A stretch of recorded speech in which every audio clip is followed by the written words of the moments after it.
Community Hotline is made possible with generous support by the Mount Hood Cable Regulatory Commission. The Mount Hood Cable Regulatory Commission advocates on behalf of the public interest on communications policy issues at the local, state, and federal levels.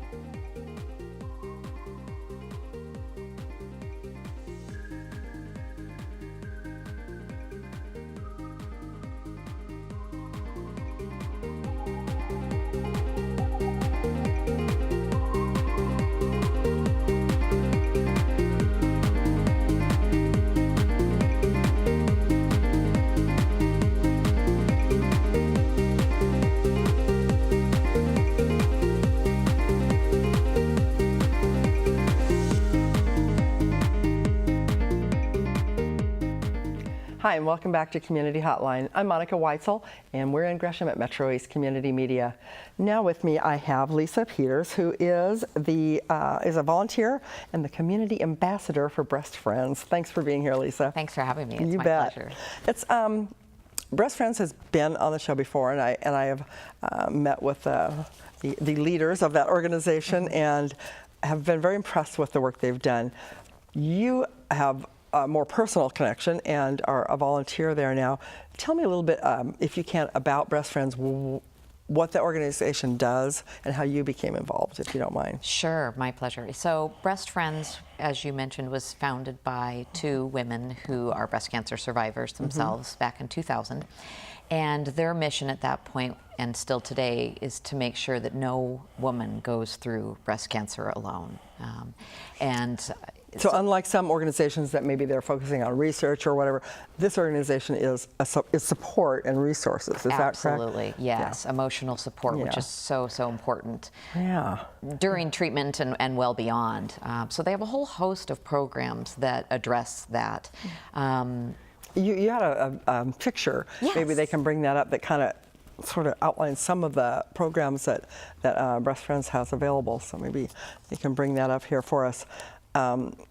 So we're going to talk to you tonight about one particular program, but the other resources are many. So here. Oh, great. We have Bald is Beautiful. Yes. That's a program? Yes, exactly. Okay. So women going through hair loss because of chemotherapy, that can be really upsetting and traumatic. And so this is a chance for a woman to have a makeup session followed by a photo shoot, and hair or no hair, really just see how beautiful she is. Oh, I love that. I love that. So that's a great program. And maybe we can talk in more detail about some of these other ones, but which ones have you personally been involved in? Well, yes, the Walk and Talk support group is kind of my baby. That's yours. Yes. Okay, so I'll talk a little that. bit more about that. But I have gone to the Thriving Beyond Cancer Retreat, and I have to highly recommend that because for a lot of women, after you get through cancer, your family, your friends assume that it's over and that you're ready to move on. That everything's back to normal. Everything's back to normal. And in truth, it's one of the hardest, if not maybe the hardest, stretch of time for a lot of women. Really? And so this retreat really addresses that challenge of navigating your post-cancer life. So you are a breast cancer survivor? Correct. Okay. Yes. And originally, I think Breast Friends was just for breast cancer, but now it's expanded. Is that right? Yeah, that's right. So really, all women's cancers, whether it's ovarian, cervical, uterine, yes, we are support for all those. Support for everybody. Yeah. Okay. Now, the program that you're most involved with is the Walk and Talk program. Right. Now, did you come up with this idea, or how did this come about? Yeah. So I like to think back to my mom when I think about this, because she, in 2011, was diagnosed with stage 4 ovarian cancer. Oh, wow. And so that was a really tough stretch for my family. But one of the things that she did throughout treatment was continue to exercise. And in that way, she was really my role model and my hero. And sadly, she passed away a couple of years after her diagnosis.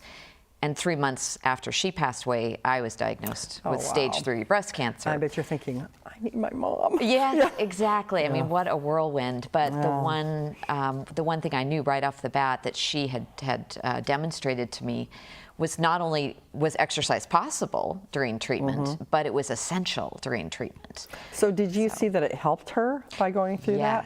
Yes, absolutely. Okay. Yes, she had good energy. She was active. She was happy. You know, she really had a fairly good quality of life for those couple of years, and I'm certain that exercise was a part of that. You know, that's funny because there is so much in the news and in the media now about how exercise affects pretty much everything. I mean, if you know, if you get adequate exercise, and you know, it can change your mood. It can help fend off other kinds of diseases, and you know, help prolong your life. And I mean, it goes on and on and on. Right. But as somebody who's battling a potentially life-threatening disease, I can see where that would be really, really important. So this picture here that you brought, this talks about some of the ways that exercise can positively affect you. Whether you have cancer or not. That's obviously, true. some of those. That's I mean, true. Some of lessen them your are nausea during cancer-specific. treatment. Okay, that's more related to the disease. But you know, strengthening your muscles, lower your risk of osteoporosis, improving your self-esteem. Those are all really important things, and I'm going to go home and exercise. So lowering your risk of cancer recurrence is absolutely a strong motivator for a lot of us. And it's hard to say by what percentage. There's a lot of studies out there. But I think it's safe to say it's a really important tool that women need to take advantage of. There's enough points there that I think it's pretty convincing that that's important. So when you were going through treatment then, what did you do? So I walked. I had my little friend Zippy, who was in that last photo there. And having a dog, I have to highly recommend having a dog because they will get you out the door. They will get you out the door. So I walked. I was also a runner before. I like Zippy. that. He is Zippy. That's cute. I was a runner before my diagnosis, and so I'm grateful that I had kind of that foundation, and I had the habits built in. And so I recognize that's a harder struggle for somebody who isn't coming from a background of having exercised regularly. So we should start exercising now. Yes, exactly. And then you just keep the habit going. Yeah, and then I did a little bit of strength training as well, but not at the gym because you're a little too vulnerable. Your immune system is a little too weak at that point. But at home, I did. Okay. So then, what is it you do now, and how long has it been since? So I was diagnosed in 2013. So it's been over 3 years. And now I'm a stay-at-home mom, and because I was so lucky to have so much great support from friends and family, you know, through my cancer treatment, that's what prompted me to reach out and find out what services were available in Portland and whether I could give back in some way. And that's how I stumbled upon Breast Friends. So tell me about this rest and walk and talk. The walk and talk. Yeah. Tell me how you're running that. Yeah. So we meet once a month. We meet in the Mount Tabor neighborhood at this great community gathering place called Tabor Space. Oh yeah, I know that. Okay, Oh, it is a great place. It's a really nice spot. So we meet there, and we usually do a 2 or 3 mile walk around the Mount Tabor neighborhood. It's a beautiful neighborhood. Yeah, I was just there yesterday. I was like, this is so pretty. It is such a gem. It's a lovely spot.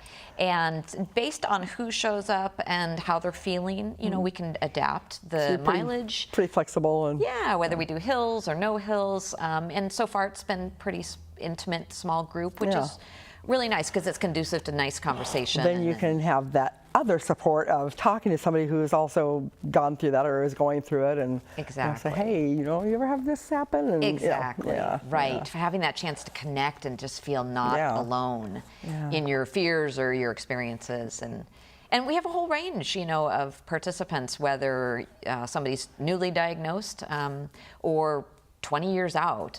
We're obviously welcoming of all women. So are those the only walks you do is in the Mount Tabor area, or are there other areas? Yeah, so we're expanding a little bit. We're experimenting, So we do the Mount Tabor walk once a month on a Saturday.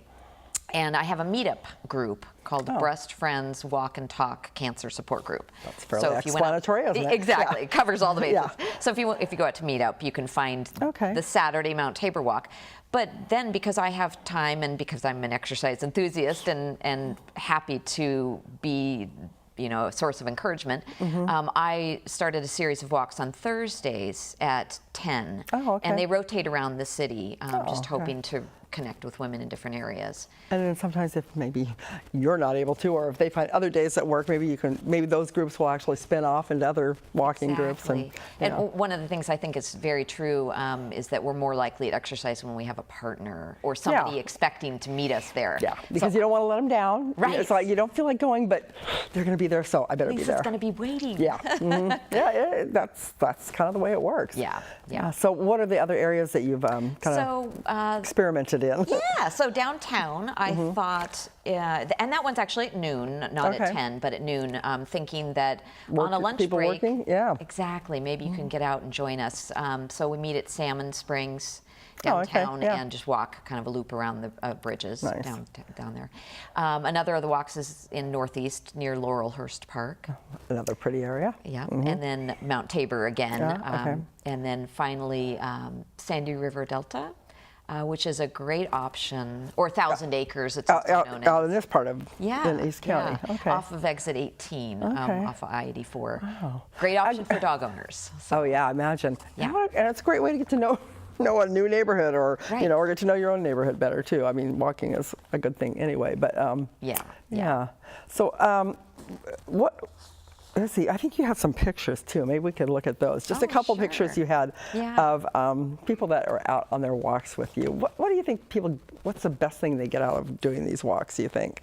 Well, I think aside from the camaraderie and the connection and the support piece, which was really important to me that be part of the experience. There's also just the endorphin, the release of endorphins. Like brings out these big smiles on these faces here. Exactly. I think when you exercise, you get that kind of rush of endorphins, which is really positive and really healing. And I think we're literally moving forward. We're literally putting one foot in front of another. But it's also symbolic as well. Kind of a metaphor for what you want to be doing in your life. Yeah. It's very empowering to me. That's a nice picture with the rainbow in the background. I cannot promise rainbows every time. I will try to deliver when I can. Yeah, see what you can do. That's always a nice touch. But that is another great metaphor, right? Yeah. Yes. The sun is shining, there's a new day, and there's rainbows. Yeah, and that's at the Mount Tabor, which is, as we talked about, so beautiful. Pretty. Yeah. I think it's a great program. Yeah. So do you need anything to keep this going? I mean, there's no fee involved. People just show up. Word of mouth to get people to talk about it and bring more people out. That would be fantastic. Yeah. Yes, I would love for as many women to know about it as possible. It wasn't something that I found available when I was going through treatment. There are a lot of great support groups, and I think there's a support group out there for everyone. For me personally, I wanted to incorporate movement into it, and so that's why I started this. And I would just love to think that as many women as possible had the chance to participate. Now, there is something about this on the Breast Friends website, right? Right. And it seems to me like because breast cancer, especially, and other cancers too, are so unfortunately prevalent in our society, it seems like this would be something that people could really hang on to and go, yeah, this is something that I can do that's good for myself. Right. And it makes me feel better.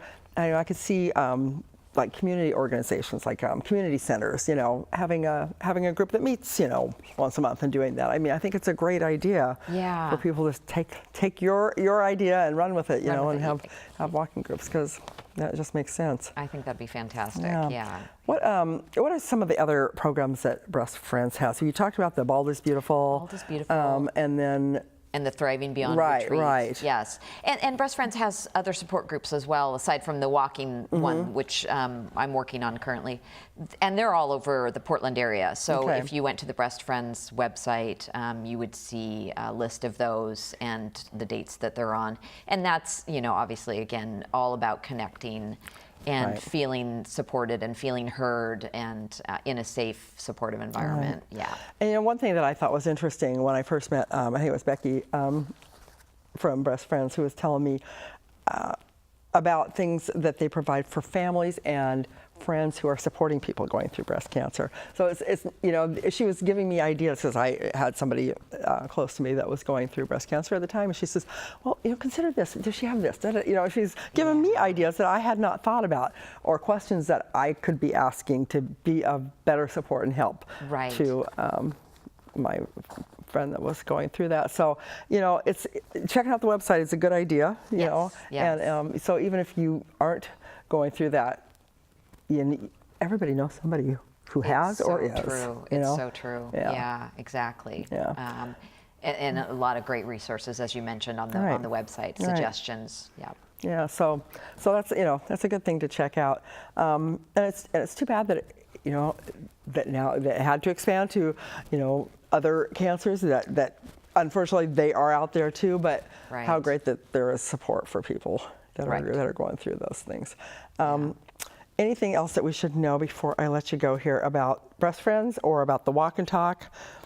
Yeah, I just don't think I can emphasize enough how important it is to not feel alone in this whole experience. And we're literally just a phone call away.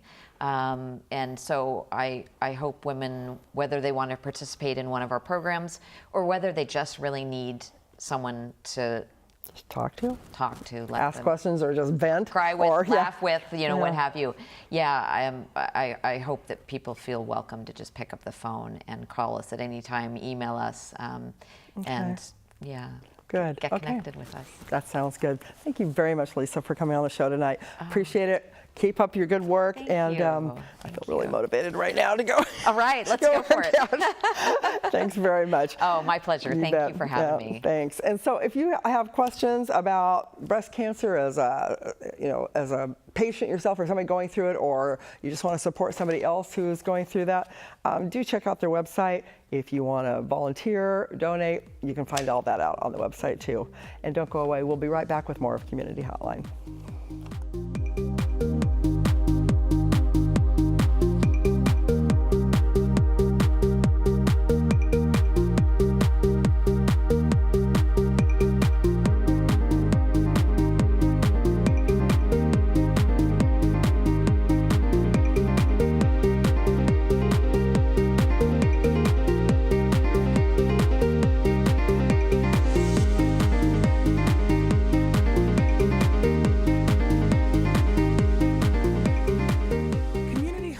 Is made possible with generous support by the Mount Hood Cable Regulatory Commission. The Mount Hood Cable Regulatory Commission advocates on behalf of the public interest on communications policy issues at the local, state, and federal levels.